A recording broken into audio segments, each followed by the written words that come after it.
Ассалому алайкум ва раҳматуллоҳи ва баракоту. Ҳама каса хуш омадед. Ман навор як оқиқпадара дидум, ай зинои саг шидагира дидум. Мега ки мардуми ваҳдат кӯмак омадесте, кӯмак ба дараҷаи олӣ даши исроф шудесте. Леки бо ҳам оқиқпадар мега ки видеои пештаранда мега картак шудагем, картада сум партоен мега кӯмак шумо мешавад.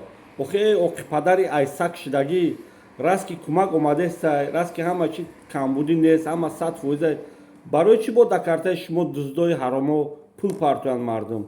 Савол дар ку подписчико шумо дар комментария ҳамин савол ҷавобша нависта метавонед ё не? И оқиқпадар мега ки кӯмак 100%, ҳама чи ҳаст, камбудӣ нест, мардуми ваъда ёрдам расидеста. Барои чӣ агар бо сумати дар карта ҷамъ мекунӣ? Картаи ҳамун Мансур Негматови гуфтагида ку подписчико дар комментария фикротон нависен ку ман чота нафаҳмидум. Раст ки ёрдам расидеста боша бо чӣ агар фонди хайравию қавру балода сум ҷамъ мекунем?